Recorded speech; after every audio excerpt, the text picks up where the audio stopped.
Hello from wherever you're watching us from. My name is Giverson Maina. Welcome to Lunchtime News on KBC Channel 1, coming to live from the broadcasting house in Kenya's capital, Nairobi.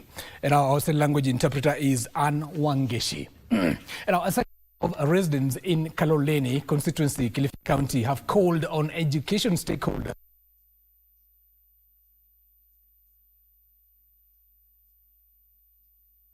94 grade 10 learners living with disabilities in Kwale County benefited from a 3-year scholarship from Kenya Pipeline Foundation. A section of locals in Kaloleni have called on the education stakeholders to put in place measures to enhance education infrastructure and improve education standards in the area. Led by Kaloleni Member of Parliament Paul Katana, the residents say there's need to improve the physical conditions of schools in the area, as majority of the residents cannot afford to take their children to distant schools. Lazima sahi sisi wa pwani tumesema lazima tuenue viwango vya elimu ili tuweze kushindana na wengine. Hatutakuwa watu wa kulalamika kila wakati. We have the opportunity and we should use it now. Tukisherekea hii basi tulikuwa tunafaa tukue tunasherekea performance, good performance. Ni kweli ama si kweli? Wazazi, wanafunzi, viongozi, shida iko wapi?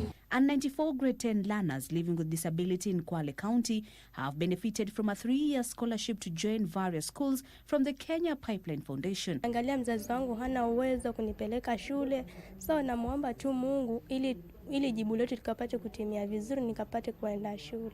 Nimeenda shule ya Thika na ninataka kwa lecture. Power to be able to go back to school and give them an opportunity to be equal in the society with the other members of the society. Changamoto ni nyingi katika jamii zetu, lakini wote kwa jumla ndio tunasema ya kwamba serikali ifanye kazi yake, mtoto afanye kazi yake, pia mzazi aweze kujizatiti, aweze kupata angalau ni nini ili mtoto aweze kwenda shule na akaendelea na masomo. The program has targeted learners from poor backgrounds who have not yet joined senior schools due to financial challenges. Elsewhere, more than 600 grade 10 learners at MP Shah Chania Boys High School have officially begun their academic journey following successful admission into the institution. The students are upbeat, they are happy, they are coping, very inquisitive, they are different from the 844 system. And so long as we are ready for them, I think we are good to go. Advanced math, physics, computer science, ambayo itanisaidia kuwa an automotive engineer. I want to do business and I want to pursue my career as an entrepreneur.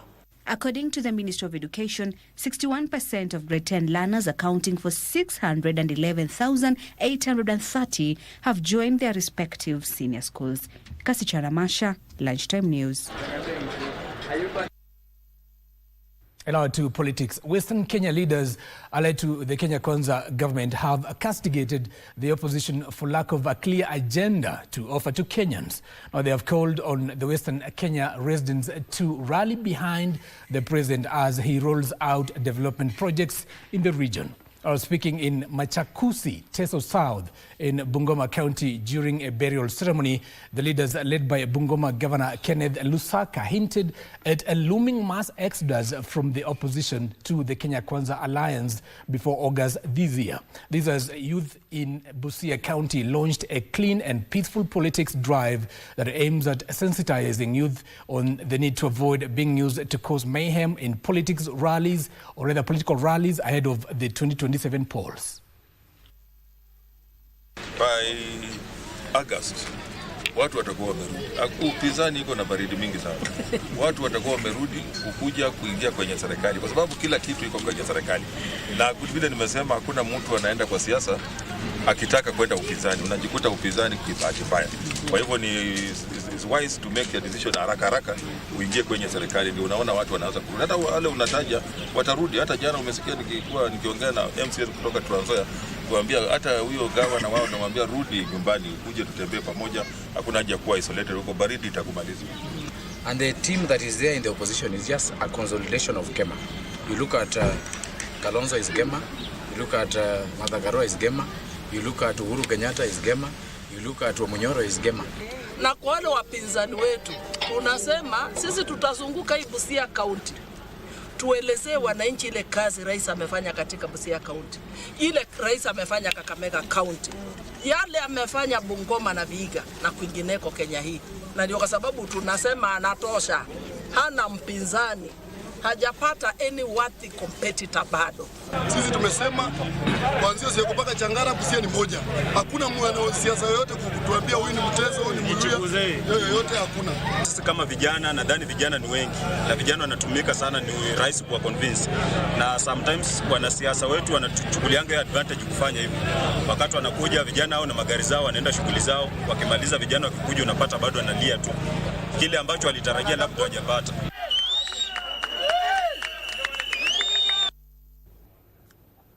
And now to Nakuru County, 20 months after the Mai Mahiu Dam tragedy, victims are still waiting for compensation and resettlement. Frustration peaked after a youth collapsed while attempting to break the 72-hour tree-hugging challenge to compel the state to compensate the victims. Take a look. After the Mai Mahiu dam tragedy that left over 60 people dead, the government has yet to conduct studies on the cause of the incident. Promised compensation and resettlement remains a pipe dream as the victims, some of whom knew no other home, continue to suffer in the hope that the president would keep his promise. Majority of the injuries that were sustained by the victims were fractures, and therefore these people cannot work. Since then, they have been depending on well-wishers, donors, and people of goodwill. Local youth was rushed to a nearby health center in serious condition after he collapsed while attempting a break of 72 tree-hugging challenge to compel the government to compensate the victims. According to the victims' chairman Bernard Kamau, the president gave 3 promises of resettlement, compensation, and investigation into the cause of the incident. If at all they have bought land for flood victims, let them come on board. Let them show us the land. They know us by name. They have our contact. Let them take us to where they have bought the land. Let them explain to us how they are subdividing the land. Let them even tell us who are these people that they have bought land for. Because since then, we have never been called to any meeting. And that makes us feel very bad. Another victim, James Masharia, who also lost 2 children, said that they had been turned into beggars after all their personal effects and livestock were swept away. On her part, Hannah Njeri said that many students had dropped out of school due to lack of school fees. Tumepeleka watoto shule, wamerudishwa nyumbani, hakuna watu wa kutushika mkono ili tuweze kusomesha wale watoto.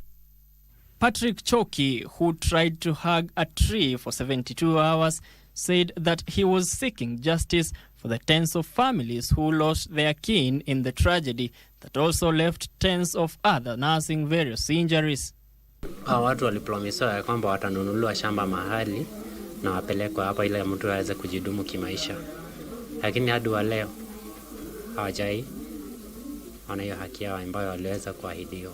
Charles Langat, a medic from Neema Health Center, termed the condition of the youth as stable, noting that he was brought in a very weak condition after hugging the tree for 53 hours. Upon interrogating him, we realized that he had not even taken any oral like liquid, like anything, so he had not taken anything.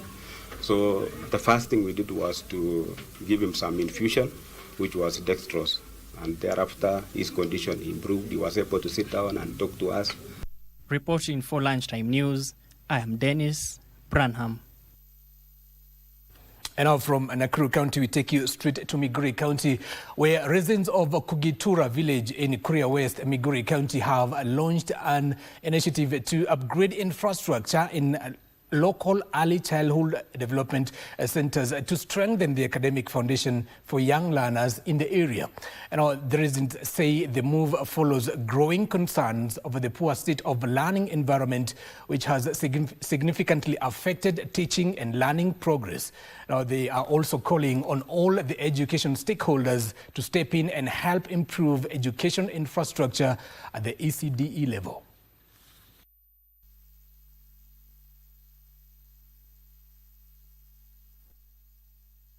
Kwa sasa Migori County kuna dropout ya 16%.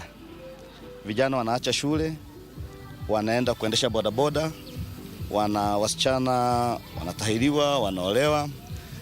Hii ni kwa sababu ya miundombinu mibovu ambayo ipo katika mashule yetu. Pale darasani tumepata vitu vingi kama vite, wanafunzi tunao ni wengi sana. Kwa hivyo tunaomba tukipata walimu hasa ambao wataajiriwa na kaunti, tutashukuru sana. Tulikuwa na watoto wengi darasani moja, na hilo darasa lilikuwa darasa la shida, vumbi.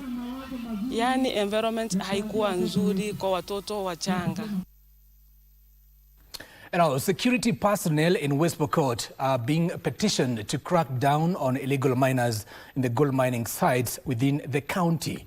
Miners are alleging that unscrupulous people are venturing into the mines at night and without license. West Pokot Sub-County Deputy County Commissioner Wycliffe Munanda said the authorities are on a fact-finding mission to secure the welfare of miners who are counting losses and decrying marginalization at the hands of illegal investors.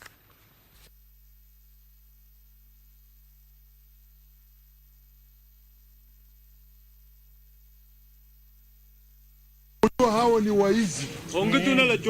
Hiyo ni mali yenu wanachukua. Na wanapeleka kujenga manyumbani kwao. Hiyo watu ni majambazi. Mkiona wao washikwe. Wapelekwe kwa askari. Mimi sitalala. Lazima nikamata. Hata wengine nimekamata. Nimekamata watu wawili. That is why nawaambia sina mchezo. And now from West Pokot to Malindi, or rather to Kilifi County, where Malindi residents are now enjoying a steady water supply after the Malindi Water and Sewerage Company, Mawasco, maintained uninterrupted services during the festive season. Residents of Malindi have commended the Malindi Water and Sewerage Company, Mawasco, for maintaining a steady water supply during the recent festive season. The achievement marks a shift from previous years when the resort town experienced acute water shortages during the December holidays. And I'd like to appreciate the Malindi Water and Sewerage Company for maintaining adequate water supply during the festive seasons, unlike the other years where we were to go without water during the festive season. We had a lot of challenges, like we had to rely on the borehole water. Mawasco wanakatiwa Sparky na KPLC, niko tunasikia kuna bili kubwa ya electricity. Pia kila mwezi wanalipa in terms of billions kwa hiyo electricity. Lakini pesa hizo kama wataweza kuinvest waeke solar energy pumps, itaweza kusolve shida hizo katakatwa.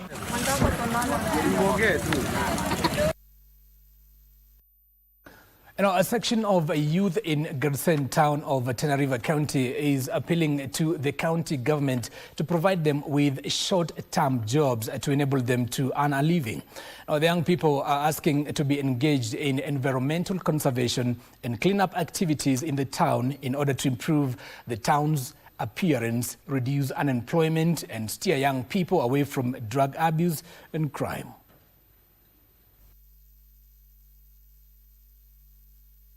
Bwana Gavana, sisi tunakuomba utuangalie kama vijana wa Giverson. Sisi ni wako, tuangalie hizi tenda ndogo ndogo. Huwezi tuajiri sote, Kwa hivyo ile kitu unacho tusaidie nacho, tusaidie kusafisha hizi madhenge, tusafishe soko. Mtaa ni mchafu na sisi hatuna ajira. Tumeona njia mbadala ya kutafuta kazi sisi ambao tuko jobless, ni at least tuwe na self employed ya hiyo kama ya kusafisha mtaa. Sisi kama vijana wa Gariseni tunaomba ajira. Tunaomba pia tenders, kama kuna tenders zozote pia sisi kama vijana utukumbuke, usituache nyuma tukikaa tukihangaika tukijiingiza katika mihadarati na tabia ambazo si nzuri katika jamii.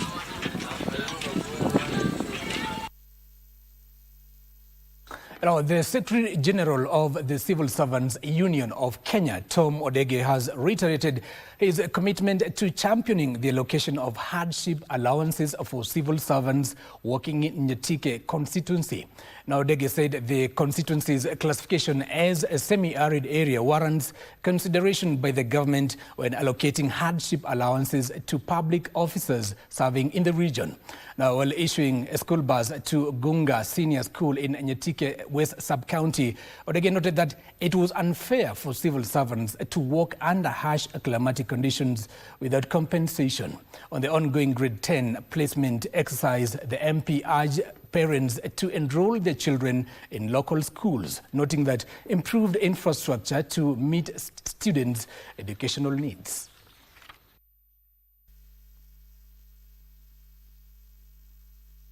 My national school in Nyatike is Sori Boys.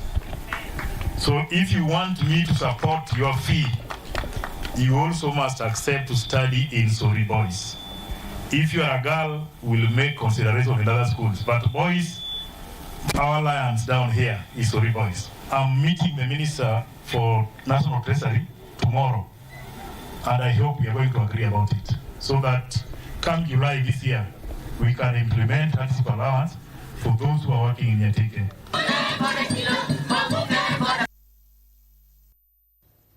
And now that story takes us to a very short commercial break.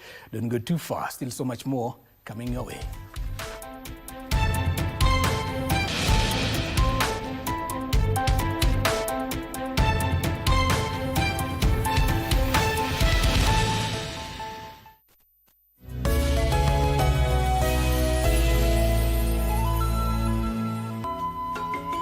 What are you doing? Lighting the lantern. What's wrong with you? Why are you mad at me? The lantern's of such poor quality, why blame me? Did you quarrel with your wife again? So what are you saying? We're doing fine. Hey, I'm not sensible. Did you teach me how to be or teach me anything? Just a third wheel, right? Fine. Then I'll leave, okay? Yo-yo. This is the clearest and most beautiful starry sky in the whole world. Got the fear of missing out? Want to keep up with all the latest entertainment news and latest celebrity gossip? From the latest rumors to popping events to the newest fashion trends, here is where you get all the tea or juice when it comes to entertainment, and you get it served on time.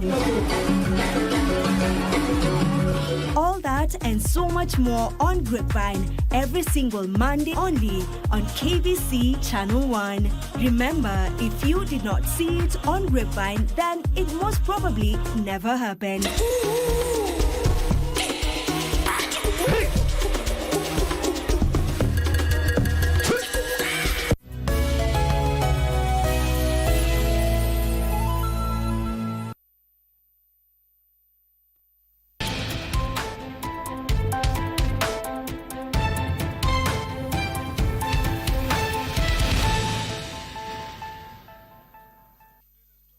Now, welcome back. You're watching Lunchtime News on KBC Channel 1. My name is Giverson, Maina, and our sign language interpreter is Anwangeshi. Now, we look at the cabinet, a special coverage by our very own here. And now, today we look at Dr. Bonaya Godana.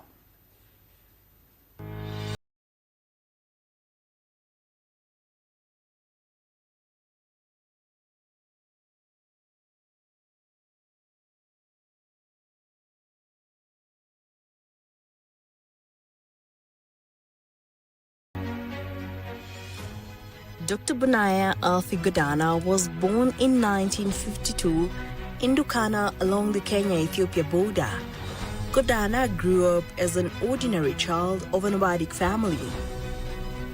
Herding camels was the main occupation of the Gabra community in the Chalbi Desert. Taking children to school was frowned upon. The region had poor infrastructure. Cattle rustling and banditry thrived. In Dukana, which is more than 600 kilometers away from Nairobi, there were no learning institutions in the 1960s when Godana was starting school. The nearest primary school was at the North Horror Trading Center, approximately 70 kilometers from his home. The missionaries worked jointly with chiefs and community elders to help mobilize young children, mainly boys, to go to school. Gabra elders picked Godana to join the school. His sterling academic achievement has remained a model.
And became chairman of the Public Law Department.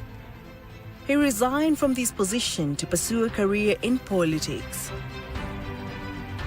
Godana was first elected to Parliament in 1988 to represent the newly created North Horror constituency, which was carved out of Marsabit North during a review of constituency boundaries in 1986. With his knowledge of law, the sharp-witted Member of Parliament was quick to study parliamentary rules and procedures in his first stint in Parliament, and he stood out as a knowledgeable debater. Moi appointed him as an assistant minister in various ministries. He worked in health, office of the president, and later foreign affairs. After his re-election to Parliament in 1992, he was elected Deputy Speaker of the National Assembly, deputizing Speaker Francis Ole Kaparo. He served in the capacity until end of his 5-year term. By the time the 1997 elections approached, Godana was one of the most influential politicians in Kano. Following his victory in the polls, Moi appointed him Minister for Foreign Affairs to sort out the Kenya-Ethiopia conflict. In 2002, Moi transferred Godana to the Ministry of Agriculture as his government continued with the joint operations to flush out the rebels. Godana died in a plane crash on the way to a peace meeting in Marsabit organized by the government and scheduled for 10th April 2006. As a senior Marsabit politician, Godana was highly regarded by many, especially in North Horror constituency. One of his notable achievements was the establishment of a local non-governmental organization, Pastoralist Integrated Support Program, which today is a lifeline to thousands of nomadic communities in Marsabit. Jackie Wambiru, The Cabinet.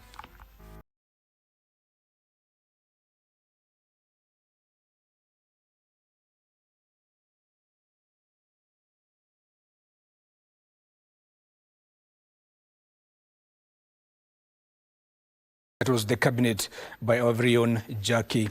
Now, away from that, widows from Suba South, a constituency of Homa Bay County, have been assured of government support on economic empowerment, education and land protection. Now, speaking during a consultative meeting in Sindo Town, the head of Minorities and Marginalized Affairs Unit, Josephat Lowoy, said the government had already approved a policy addressing issues affecting minorities and marginalized groups. Widows, which incorporates an intersectional approach that recognizes the double disadvantage faced by women who are widows. Women who are widows are suffering double jeopardy. And we are going to make sure that in that intersectionality, on the economic empowerment, the widows from these marginalized areas and the minorities are given priority in economic empowerment. They're empowered, they're uplifted because even the president set aside 500 million for bursaries and scholarships. We are going to give priority to the widows, especially from those minority areas, so that their kids can go to school. We are very grateful because today we as widows, we have met people from the president's office. And it is a long time. Me, my husband died long time ago. And since then, we never attended any good function like this one.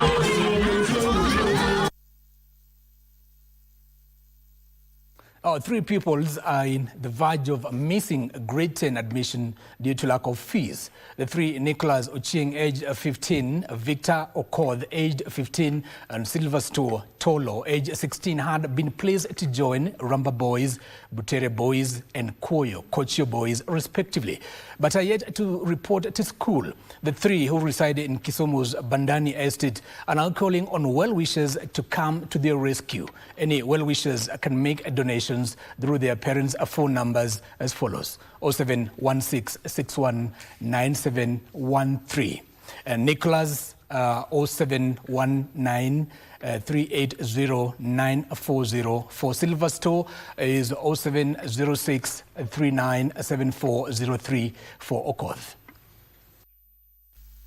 Scored 62 points in KBC exams, but due to lack of finance, my mother has not been able to take me to the school, so I was requesting well-wishers to help me if I can get help so that I can achieve my dream of becoming a doctor in future.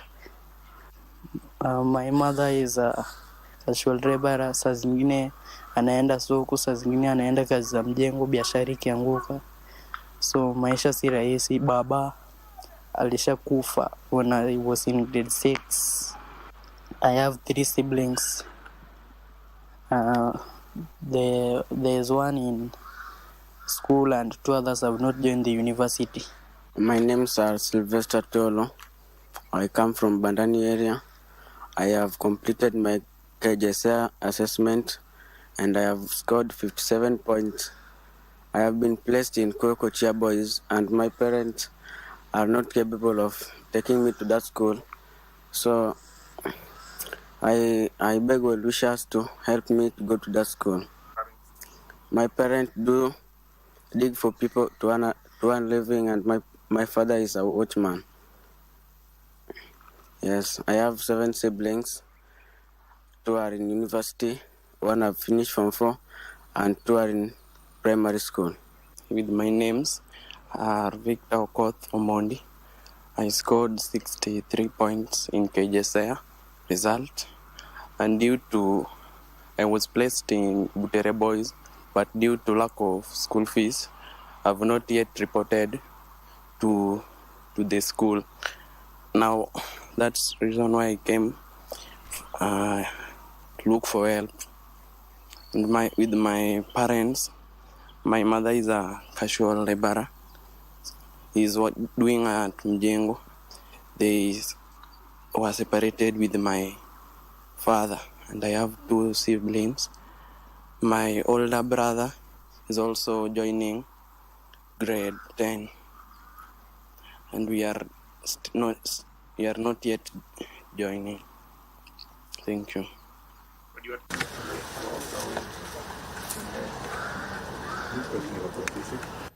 All the best to the 3 young men as they seek help to further their education.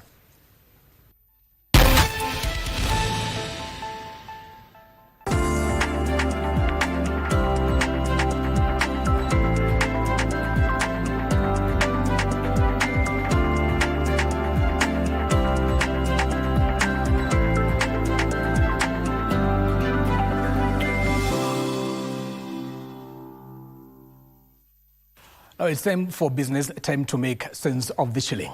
Our financial services players should pursue innovations and partnerships that can deepen financial inclusion, especially for those in remote areas, while lowering the cost of services.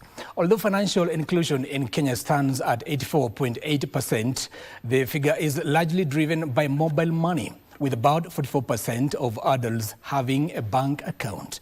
I&M Bank Regional CEO and Interim CEO for I&M Bank Kenya, Maina, says partnerships that incentivize services are key in encouraging more Kenyans to join the formal financial system. And wallet-to-bank transfers for both individual clients and our sole proprietorship customers. And it is really encouraging to see that Airtel is also assisting in this initiative to drive financial inclusion and drive payments through this partnership by actually rebating 50% of the transaction fees as airtime. Airtel Money customers will be able to pay to any of these thousands of merchant outlets out there through their Airtel Money wallet. And I think the beauty of this is that for all these payments that are going to be made out there, if a customer pays through Airtel Money, we are then giving 50% back of that transaction fee guaranteed as airtime. So really improving and easing the cost of transacting. Now, a new cotton ginnery nearing completion in Mpeketoni, Lamu County, is transforming the region by reviving cotton farming, creating jobs and drawing young people back to agriculture. Now, Lamu Farmers Cooperative Society Chairperson Migwe Mwangi says construction of the cotton ginnery is 95% complete, with installation of modern ginning machines set to begin next month. The new large-scale cotton ginnery in Mpeketoni, Lamu County, often referred to as the Lamu Cotton Ginning and Oil Extraction Plant, developed, is expected to revitalize the cotton industry in the coastal region. Kazi ambao tunafanya katika ukulima wa pamba inatupatia mapato. Ni kwa sababu ukiweza kupata ama wakati serikali imetupatia variety ambao ni mzuri, ile ya BT cotton.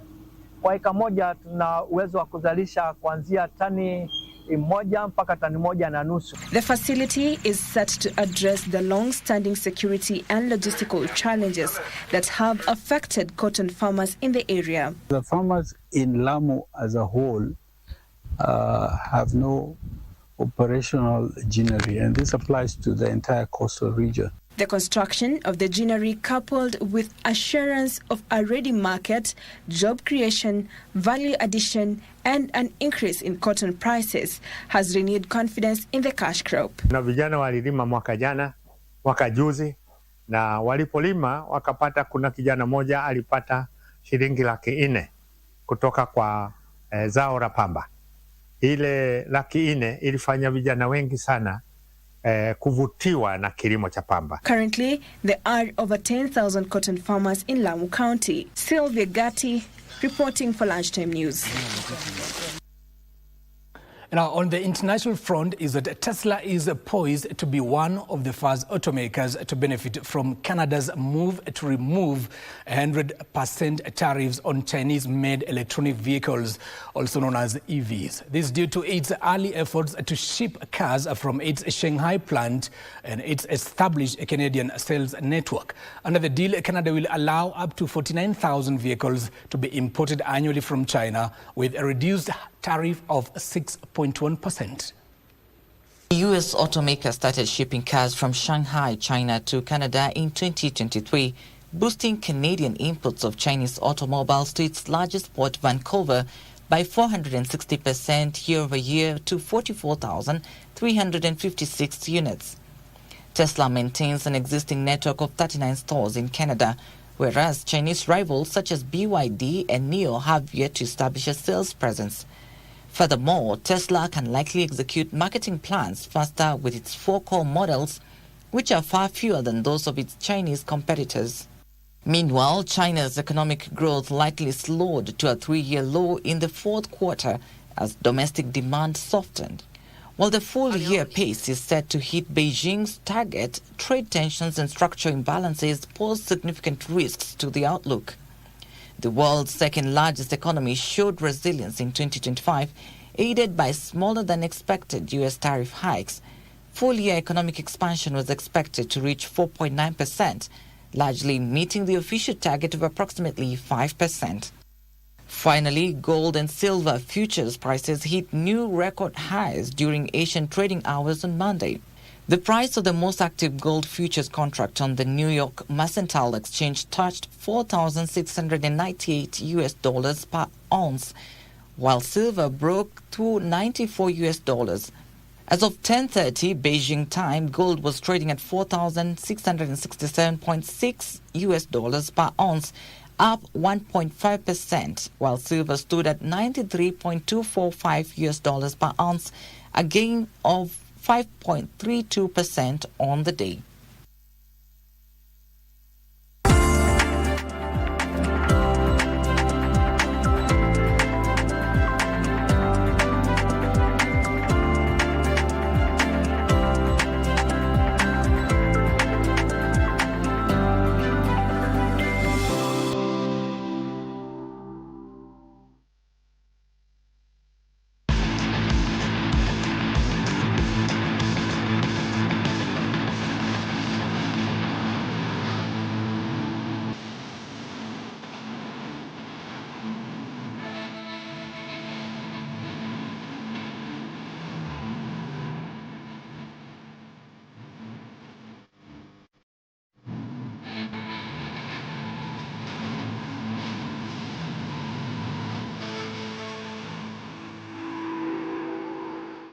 And now let's get sporty.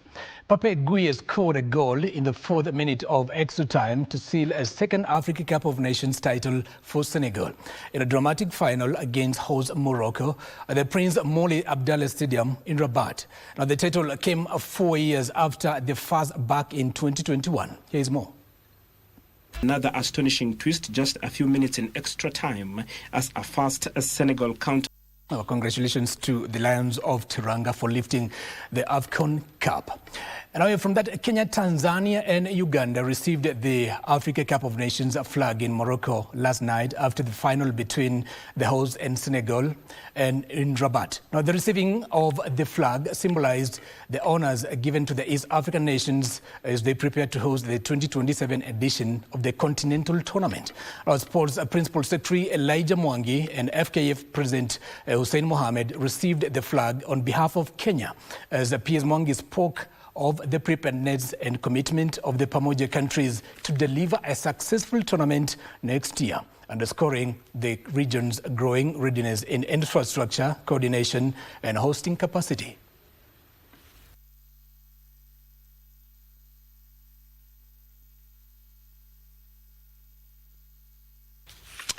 And now Marcus Rashford came off the bench to score for Barcelona, but the La Liga leaders lost an incident-packed game 2-1 at Real Sociedad last night. It was Barca's third league defeat of the campaign and leaves them with 49 points from 20 games, a point clear of second place Real Madrid, while Sociedad have climbed up to 8th position on the table.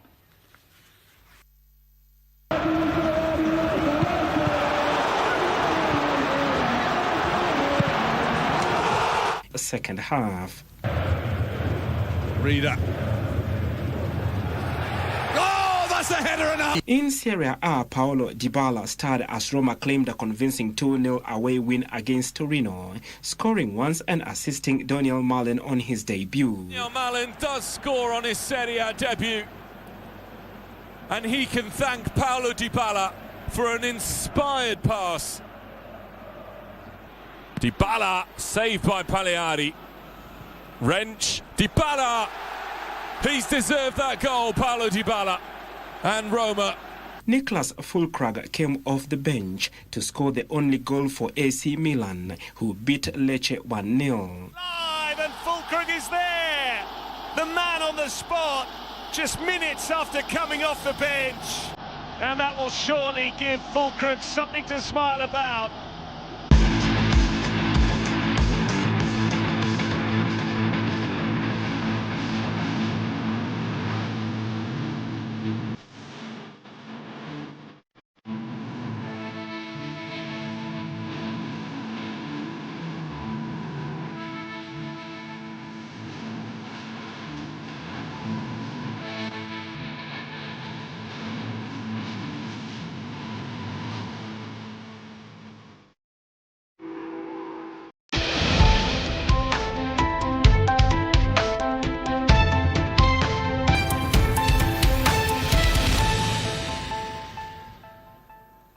Now, for the football fanatics, AFCON is done.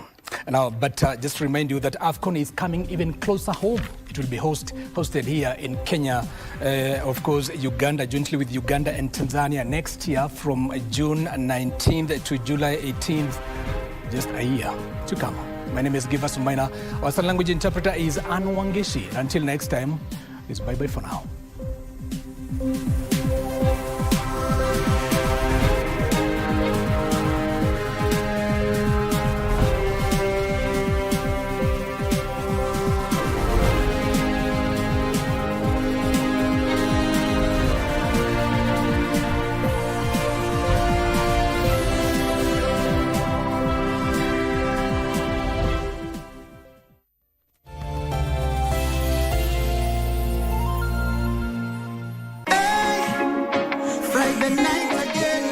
Greetings in the name of the Most High, Jah Rastafari. My good name is Marley Moses, the positive warrior, alongside... Yes, sir, DJ D-Rage, the baddest. Each and every Wednesday from 10 p.m. on KBC Channel 1 TV. Tunakuletea the biggest reggae party in 254 in a yard extra. Extra niceness of reggae music. Extra dose of entertainment. When the thing is nice, we have to do it twice. And we had the Jamhuri Festival going down over there, where we had the likes of Tipsy G performing. Voi Town came alive as the Jamhuri Festival transformed Club Shalex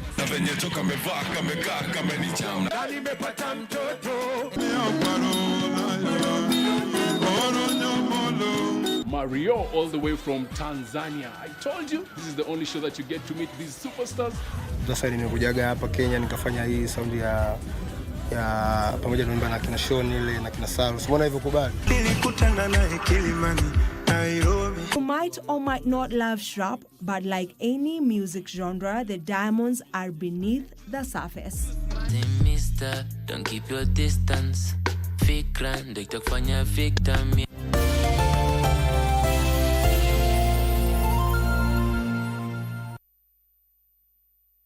The State Theatre is the largest performing arts venue in South Africa, offering a diverse range of live events including theatre, ballet, opera, musicals and concerts. It houses resident companies and provides educational programs for aspiring artists. And today, we will find out more about the Kucheza Africa Festival, a Pan-African contemporary dance festival which happens right here. But first, Marina Correa from Cape Verde shows us her dance moves on a longboard. I am Pamela Mtanga, and you're watching AfriMags.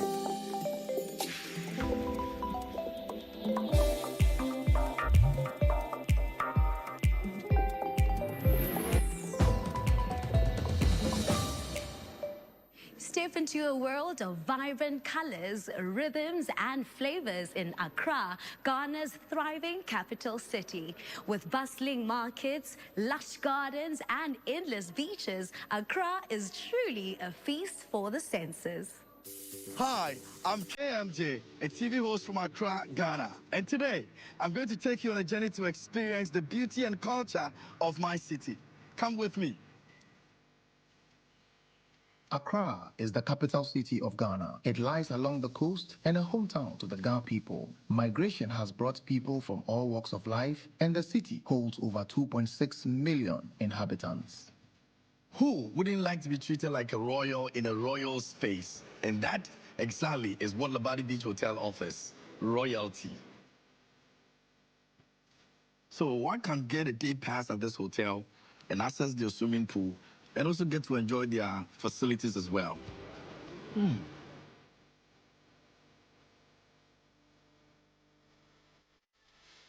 I can relate the feeling to a comforting childhood memory of when I used to run and hug my mom whenever she came back from town.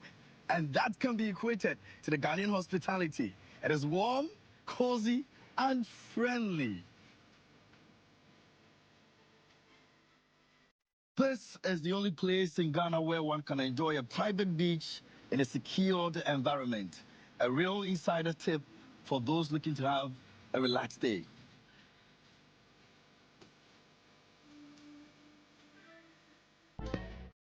I am on a mission today because what a visit to Accra without a little bit of adventure. Come with me.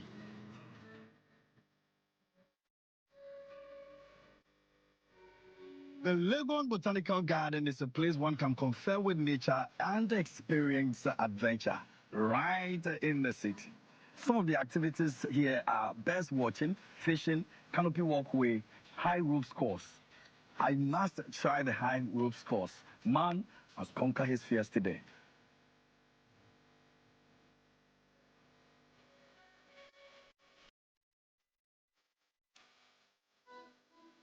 Finally, I'm here on the last lap. It's been 13 obstacles. I'm excited about it. The most difficult one was the zigzag race, and then the most interesting one was the swing, which I enjoyed very well. But of course, you can also conquer your fears by coming here anytime you are in the city. I'm not done yet. Let me finish up.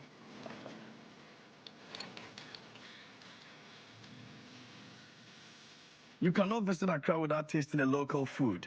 Come with me and let's check out this amazing restaurant that offers delectable traditional delicacy.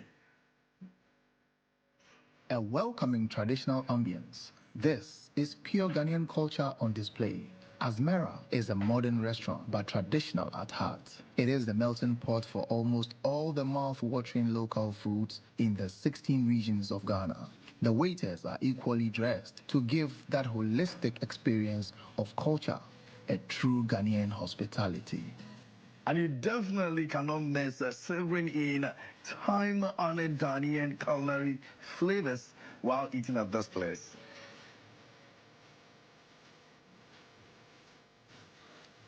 So finally, yeah, I'm here and my food is here. So this is actually my favorite food. It's boiled yam, plantain, and I've got over here contemporary sauce, which is very nutritious. It's got some avocado over here as well. My favorite is Kobe. It is really, really good. It's salted fish, and you like it. From where you are, bon appetit.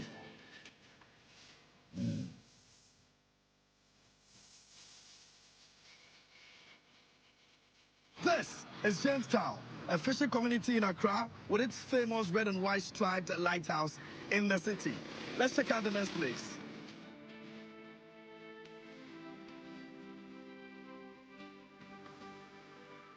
This is the Art Center, a place full of artisans selling beautiful handmade handcrafts. This place offers you the opportunity to take a piece of Ghana with you as a tourist. It is time for some live band music, but before then, let's enjoy some moments on the Osuo Sports Street here in Accra. The Osuo Sports Street is the heartbeat of Accra and one of the most frequented places by tourists. The street is lined up with restaurants, shopping malls, casino, etc. Nightlife in Osuo is exciting. Walking on the Osuo Street in Osuo alone can be fulfilling. Enjoying live band music at the Plus 233 Jazz Bar and Grill every evening from Tuesday to Saturday is the icing on the cake after a hard day's activity. That's right. It has been a long day. I hope I could show you some more of the amazing things you could do and see in my city. And indeed, there are many more. Have fun exploring Accra.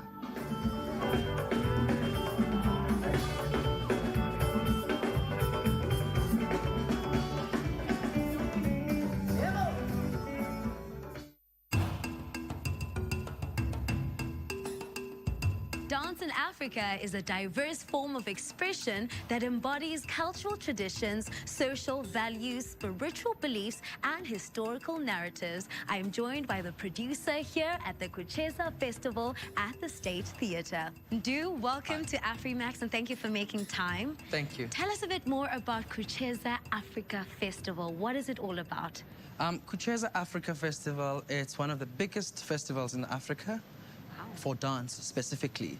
So it is a festival that is looking at many styles of dancing and bringing them to South African State Theatre, which is the biggest theatre in Africa or in the Southern Hemisphere.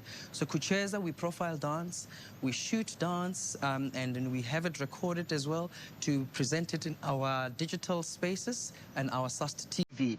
And we profile dancers from across the continent. This year we've introduced a new facet of Kucheza Africa, which is Kucheza street dance. So this was to open up the horizon of Kucheza for other people who are not classically trained in dance, but who are street dwellers and street dancers.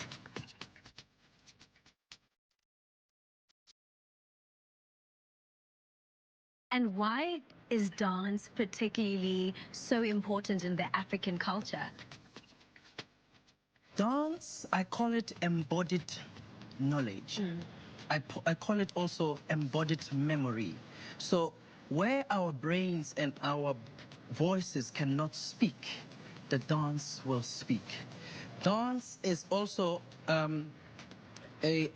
method of having our stories told without telling in a conventional way, but have people in the theater to experience what I call visceral experience, to be seated in the edges of your seat, seeing the body pulsating or moving and telling the story. Therefore, no words are telling someone to think what or to manipulate anyone, but the body makes you feel. Then when you leave the theater space, you have your own knowledge of what you felt. The work that you're doing here is absolutely impeccable, and I cannot wait to see more of the shows. From humble beginnings as an immigrant, Maina Correa has risen to the top of the longboard dancing game, becoming one of the few to practice the discipline professionally and inspire others with her story.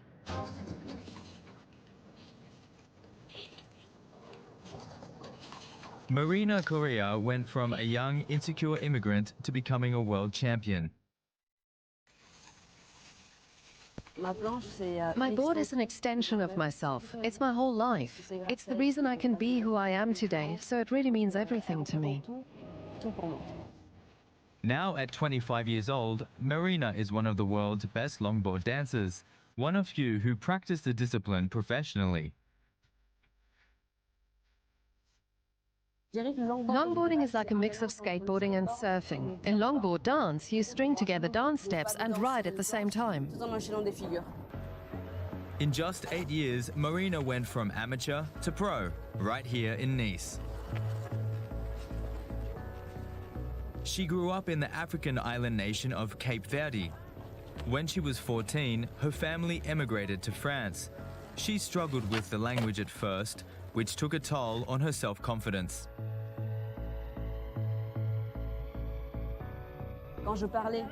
It was difficult for me at school. Sometimes I was laughed at when I said something for my accent. I felt very different from the others. And I understood early on that I had to work twice as hard so that I could be heard despite my accent. And I hate to say it, the color of my skin. At 17, her stepfather bought her first board. Maina found comfort in skateboarding and quickly became one of the stars of the beachfront.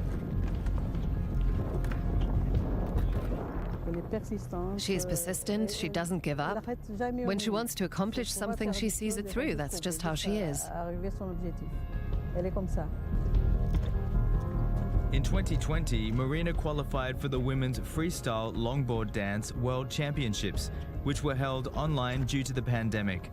She impressed the jury with her unique and speedy style.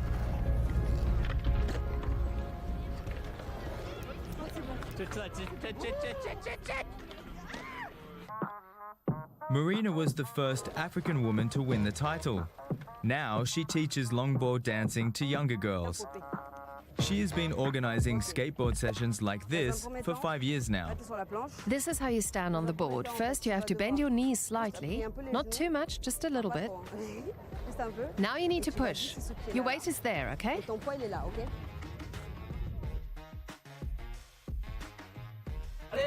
In 2024, Maina will be representing Cape Verde as ambassador at the Olympic Games in Paris.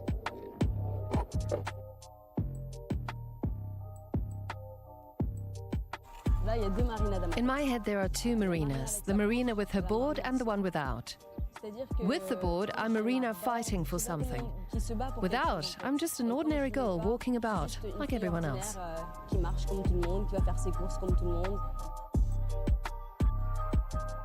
I am Pamela Mtanga, and you're watching AfriMag.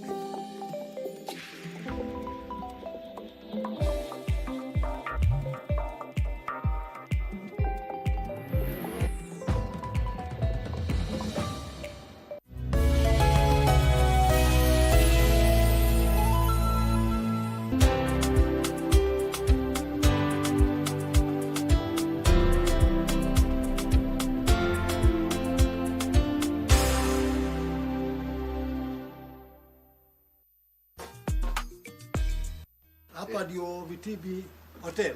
Ukiangalia unaona kama ni hospitali. Kwa nini unakuja na kugonga meza? Mbona ugongi mlango? Niliona mlango imefunguka nikaona unaangalia. Toka nje. Finally. Staki. Kwa sababu ya nini? Itafika mahali tutawachana. Seka. Nipeleke wapi ya kazi gani? Si vizuri ati kungoja ati mtu akufe ndio ukuje uwekele maua kwa kaburi yake. Matungie nini? Inzi. Endelea na shughuli zako sasa. Rojo popo. Ngoja ni. Soso mamo. Umatilaje hoteli inakaa hivi hadi design hivi? Kwani wewe unjui za hii gazi romani wa online? Mnafika online na bado brika yenu ni ya mabati. Hello, fabulous ladies. Welcome to the talk show that's all about sisterhood, empowerment, and unfiltered conversation. We will be focusing on women. We believe in women. We are really changing. We are creating a safe space for women to connect, thrive, and share. Just because you're a woman on a bike, you're labeled in a certain way. It's not just a talk show, it's a movement. When they are standing, we need to stand out. From heartwarming tales to hilarious adventures. They could ask me, Catherine, why are you learning? We are turning the spotlight on women who are breaking barriers in their individual fields. You have to have a vision. You are the leaders of Kenya today. Keeping it honest and relatable. Mental health is real. Yes. Where there is no communication, there is no relationship. Join the sisterhood on KBC TV for Dada's show.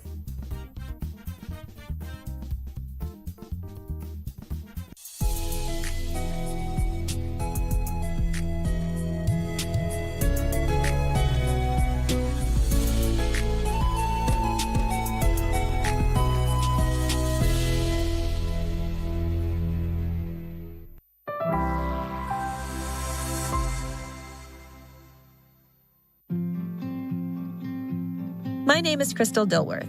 I'm a neuroscientist with a PhD from Caltech in Pasadena, California. Early morning on the farm. Sun streams into the milking barn. This is as iconic an American image as it gets. Man has long trimmed these perfect creatures for sustenance. These cows at a dairy in Central California provide milk. Others, like this herd in Texas, are raised for beef to feed a hungry planet with a growing appetite for more and more protein. Both of these scenes depict what we've come to expect from life on the farm. But what if I told you your next hamburger could come from a laboratory, raised cell by cell, not in a pasture, but in a flask, in an incubator? Is this the farm of the future? This looks like a regular cheeseburger because it's made with real beef cells. And I'm about to join a small club of people who have eaten a burger made out of cultured meat. Powering the future, confronting the world's challenges with cutting-edge solutions, medical breakthroughs, and high-tech discoveries. These are the stories of our planet. This is VOA Tech.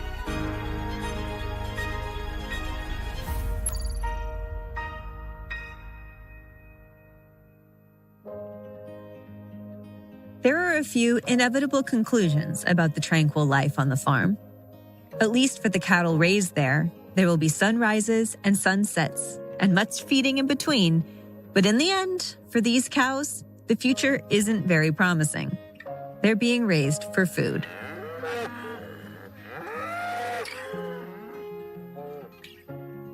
But somewhere on a farm in Ohio, the script is being rewritten. That cow isn't going to slaughter. Instead, only a small scar from a shoulder incision explains the unique role it's playing as part of an innovation that could one day change the food industry. So, where are we? So this is our cell culture laboratory where we grow our beef cells in bioreactors. Welcome to Sci-Fi Foods. This could be considered the farm of the future. If we take the analogy a step further, Dr. Kasha Gora would be our pioneering farmer of the future. She's actually Sci-Fi's co-founder and chief technical officer. She'll be our guide today. This is part of our seed train, which just is a technical term that means making up enough cells to actually put in the bioreactor. And so we do have cells growing in shake flasks here, so I can pause our incubator and show you. So yeah, each of these represents a different cell line. And by different cell line, I mean we do bioengineering, so we make small genetic modifications. And basically, we are looking to evaluate how those impact our ability to grow these cells at scale and at low cost. Sci-Fi Food is part of a growing new industry. Much of it, like this laboratory, is based in the San Francisco Bay Area. It's a highly technical and innovative business. The high-tech investment world of Silicon Valley is fascinated. So we kind of have this like perfect marriage where there's an amazing, tasty product that most Americans love. It's a relatively large market, so globally $500 billion of sales a year in beef this year. That's the projection. And it's a real baddie when in terms of climate change and sort of the negative impact of animal agriculture. So it's really great when you don't have to make a choice because all those things come together to make it like the perfect first product. The cultured food industry is full of startups. Everything from lab-grown chicken by the Good Meat Company to lab-grown burgers and fish. There's even a documentary trailer featuring startup Upside Food. There's a lot more interest from the private sector. And I think it's around, being at the vanguard in the future of food. And so we know that, agriculture has changed over the last 100 years. It's going to continue to change in the next 100 years. I think a lot of people are interested in alternative proteins. Cultivated meat is kind of on that vanguard of interesting different ways to get really high quality protein to humans. It's obviously complex science, but at its core, what we're talking about is basically not unlike making wine or beer. There are different words used to describe cell culture. So if you're growing a yeast, it's called fermentation. If you're growing mammalian cells, it's called cell culture. But it's the process of feeding cells sugar and other essential nutrients. And the outcome is that they grow and reproduce themselves, and they also make products. And so it's entirely analogous. The difference is the type of organism. So beef is a mammalian cell versus yeast is a microbe. Think of this lab as a research and development base where they try and perfect their scientific process. There's lots of different ways that you're kind of optimizing these beef cells for what you would like them to do. So what are some of those factors? Fundamentally, we're trying to convince them to no longer grow in a cow, but to grow in a large stainless steel tank. And you have to do several things. So if you look at an ordinary beef cell that you take from a muscle biopsy, those cells will only grow adhered to a surface, which is a two-dimensional culture. They can grow as a single layer, super inefficient. So one of the things we're engineering our cells to do is actually have the capacity to pop off that surface and divide in liquid cell culture media. So all of a sudden, we can go into a three-dimensional culture like these shake flasks, and our cells can grow and divide here, and that really helps us simplify the scale-up process. Another thing that we work on is reducing the cost of cell culture media. So mammalian cells, like cow cells, when they're in a mammal, they get all sorts of nutrients and signals from that cow, which obviously don't occur in a plastic shake flask. And so we're trying to engineer those cells to need less of that because those molecules are really expensive. And part of the way that we reduce the cost of our product is by reducing the cost of the cell culture media. And again, that's super addressable with our bioengineering techniques. And so you're trying to encourage cells to grow in reactors, which are even bigger than these flasks. So you would need more liquid, more medium for them to grow in, and that gets expensive. Yes, definitely. And so our goal is to make that cell culture media as inexpensive as possible, because that's a key way that we reduce costs at the end of the process, is using simple, inexpensive equipment and also using really inexpensive inputs. Sci-Fi's labs are large, beautifully outfitted with technology, clean and white. Very white. Right. To do mammalian cell culture, which is what we do, is beef cells, we grow beef cells, you have to be extremely clean and sterile. So we're growing cells in bioreactors, and in order to make that process successful, it has to be perfectly clean. So that's why we take a lot of care about the environment of the lab, as well as maintaining, cleanliness here. Where do these cells come from? They come from a cow. So we have a partnership with a farm in Ohio, and these cells started from a biopsy of a calf. So we had a veterinarian take a small punch biopsy and ship us those cells. We then isolated those cells and did some rounds of engineering, and now the cells live in our cryopreservation area. So Donna's about to take us to their cryo storage to show where the primary cells begin. And those are our cell lines. So we store our cell lines in liquid nitrogen, so ultra cold temperatures. That's what's required to keep mammalian cells happy and stable over long periods of time. And that's where our cell banks live. It's a great pause point. So, the first part of our process is to sort of design and engineer our cell lines. So we do a lot of work to make those minor genetic modifications. And then those cell banks that you saw, they're a good freeze point. So we can put them on cold storage, and then fundamentally, when we're ready to evaluate those cells, we can pull them out and then do testing in small formats, and then anything that looks great, we can promote to growing in bioreactors. So you started with actual muscle cells from a real animal, like a single animal that you could go and visit. That's right, yeah. And then those cells were modified and grown and modified and grown to the cells that we see here. That's right, yeah. And then, you can imagine a future where that initial cell bank can fundamentally feed the world with beef, right? Without having to go back to the cow, without having to harm animals, without all the environmental impact of sort of industrial cultivated beef. So we see it as a really great way to improve animal agriculture, to provide really nutritious, delicious food for people, but also just have less of the negative impact that's associated with industrial agriculture today. Let's take a look at what happens once the cells move from here. Sure, let's do it. It was kind of Dr. Gora to take us through the Sci-Fi lab, but even better, she promised a taste test afterwards. For that, we would be back in the test kitchen with food scientist Jeff Sheasley. Jeff clearly understands what goes into making a great burger. It was nearly lunchtime, and I was getting hungry. But first, we needed to learn about the next step in the cultured meat process, the bioreactor. Sci-Fi Foods had a section of the lab housing several small-sized bioreactors. These stainless steel devices are key to the process. To help us understand bioreactors, we visited the University of California at Davis. They're home to the Cultivated Meat Consortium and recently received a grant from the state of California to study lab-grown meat. They feature a larger-sized bioreactor in their biotech lab. You're doing chicken and rice? That sounds like an amazing soup, but tell me about that process. This is a very initial stage of research. That's a dream, of course. Professor Soman Nandi is a plant specialist. His lab incubator has chicken and rice cells growing in these petri dishes. Some even grow together. The lab is a testing ground for all kinds of food at the cellular level.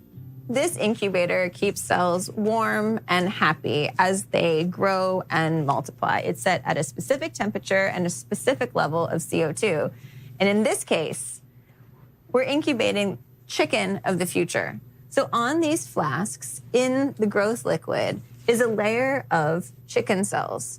Soon, these cells will be used to create a chicken medium in what we call a bioreactor. Bioreactor grows cells in something like this.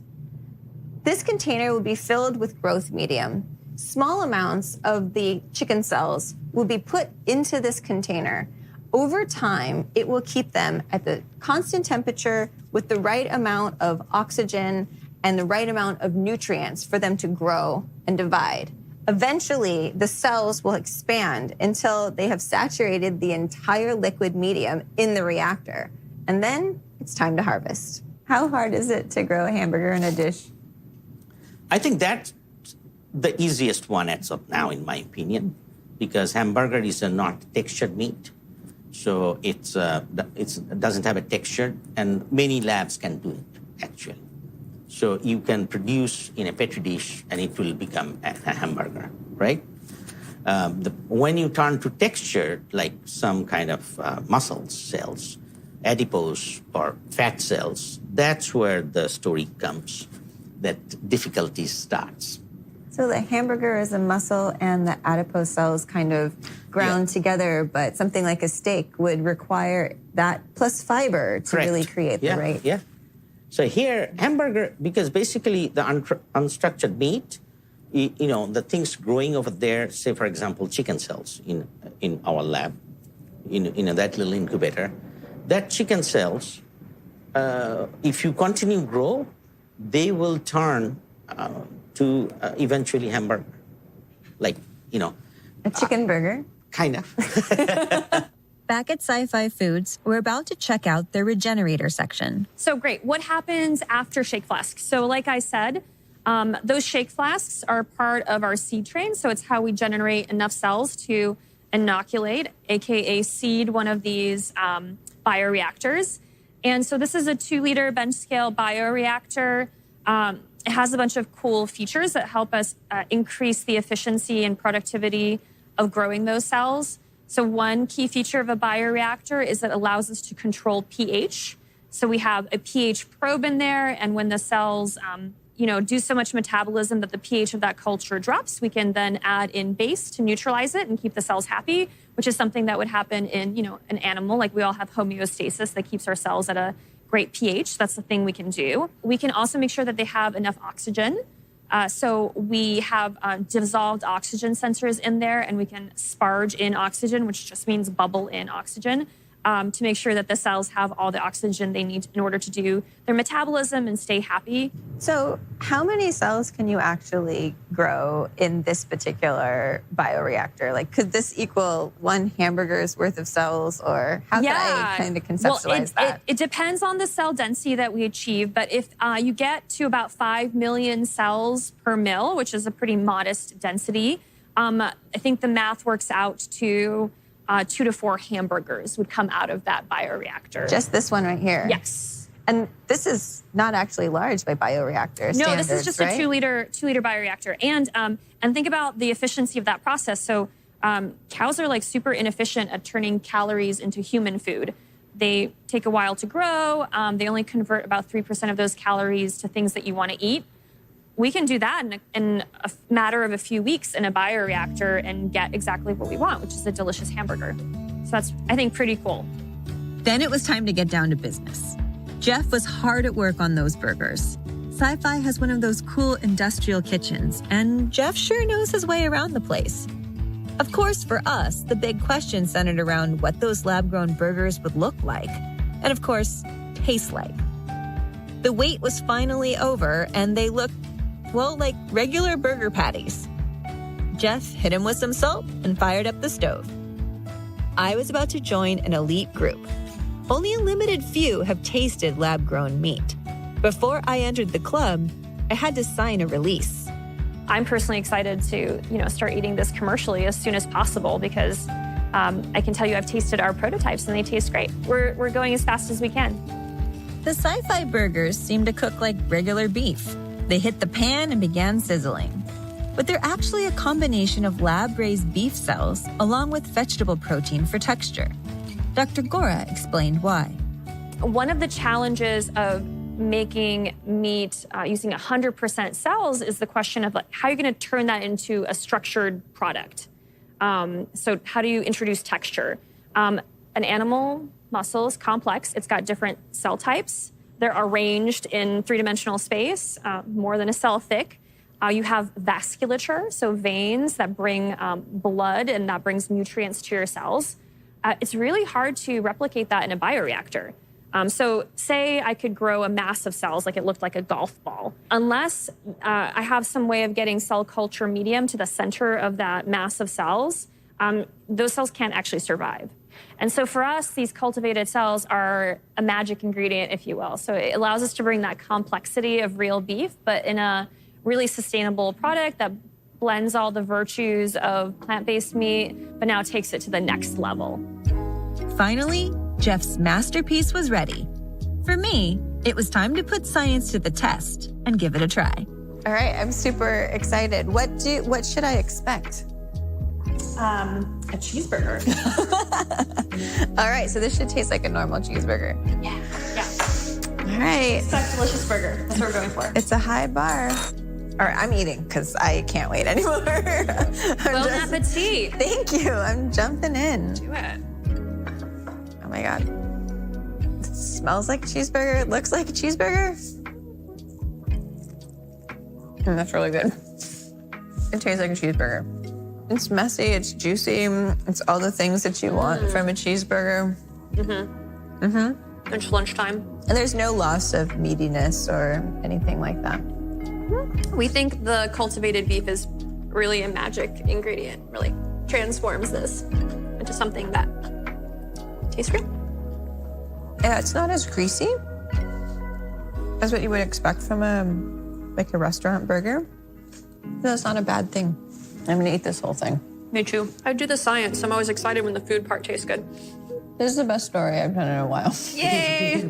Thank you for this. Of course, we like to be fun and tasty. That's what we're going for. Just outside Sacramento, California, the day's harvest is rolling off the conveyor belts. Welcome to the Better Meat Co. The best way to think about our process is kind of like a beer brewery, except instead of brewing alcohol, we're brewing protein. And the protein that we are brewing is a delicious meat-like texture that comes out of the fermenter. It's kind of like Willy Wonka's Meat Factory, honestly. When you meet Paul Shapiro, be ready. He can come off like a salesman, but what he's selling isn't monetary per se. He's passionate about saving animals and the environment. So what is the experience of meat? The experience of meat is that chewing, satiating experience that people crave, that so many Americans think about when they contemplate a meal without meat and they think it's not even a meal. Well, we don't need to slaughter an animal in order to get that type of craveable chewing experience. We can create that same type of meat experience without the need for the animal, and we can do it instead through microbial fermentation. The Better Meat Factory is an interesting combination. Part laboratory, where the food science happens, and part factory. The back of the building is filled with steel tanks and an array of pipes that reaches the high ceiling and wraps around the equipment area.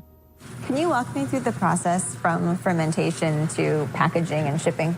Sure. So what we do at the Better Meat Co. is take a microscopic fungi and we subject it to a very special kind of fermentation that looks kind of like a beer brewery.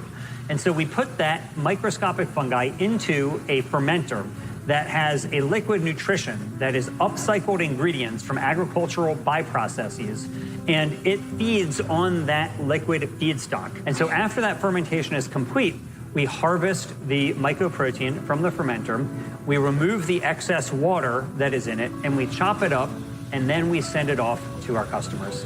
Everything here revolves around this stuff, swirling in a flask on the lab shaker table. This is the fungi behind Better Meat. Brad is the PhD who runs the lab here. Seeing is believing, so he's going to show us how filamentous fungi turn to their version of meat. This is our research laboratory, and as you can see here, we have some filamentous fungi growing in a shaker flask. And this is really neat because we can take this, we can inoculate our very large bioreactors, and then in about 24 hours, we can get something that looks like this. This came right out of our bioreactor, and it kind of has the consistency of applesauce or something like that. And through a very simple dewatering step, we can actually turn it into something that very closely resembles meat in a really simple way. So we can just pour some of that in there. So you're squeezing the solids out? Yeah, basically just like removing the liquid from the solid. Really, we're just removing this water from it. And then once we do that, we get something that looks like this. So we've got this solid here. And then through this, you know, we can tear this open.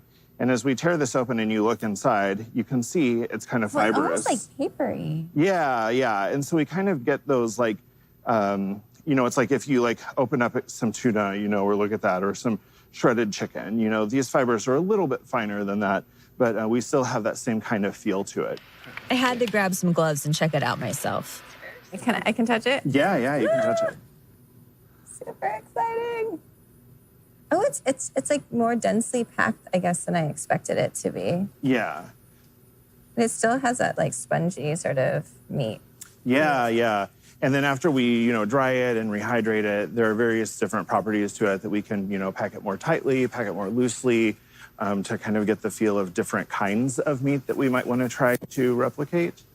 It smells kind of like yeast. Yeah, yeah. It does have that kind of like distinctly fungal kind of smell to it. But actually, when you eat it, and you'll see later, it you don't really get that. That taste doesn't carry over into the product. It's a very mild flavor, actually. But at the cellular level, filamentous fungi are very much like muscle cells in that they are long tubular cells. And as you can see here, we have some nuclei stained in green. We have all of these nuclei kind of sharing a common cytoplasm. And that's how muscle cells are too, skeletal muscle. And so you can imagine as we pack these down into this kind of dense material, like what you see here, we can order these cells such that they are very similar to meat. So it's like the length of these filaments, it's like being packed together that's creating that like striated effect. Yeah, so we can get, when they kind of grow, they grow in kind of clumps, and those clumps can be up to like 5 millimeters in length. We've measured those up to 5 millimeters, and they can even be, you know, a little bit longer, a little bit shorter than that. But then by doing that, when we pack them together, they kind of like interlock with each other. They kind of splice together, and then they kind of get that dense meat-like texture. Brad's course in filamentous fungi had me wondering, since the texture did remind me of canned tuna, is that what it would taste like? Luckily, we would soon sample some products. All right, so here you can see basically what the final product looks like. So this is after it's come out of the bioreactor. We've taken all the water out of it. We have dried it down, and then we have, you know, devitalized it. So it's not kind of growing. And so this is about 5% moisture right now, but these are kind of what the customer gets. When we sell this to a customer, like a big food company, this is what they're gonna get. And then these can be rehydrated. I can pour a little bit more out on my hand so you can kind of see what those are like. And it's funny because these kind of look like, if you've ever been to like Cape Canaveral, or where they, you know, the astronaut chicken. Yeah, it's kind of really what it looks like. If you can imagine astronaut chicken, this is probably what it looks like. And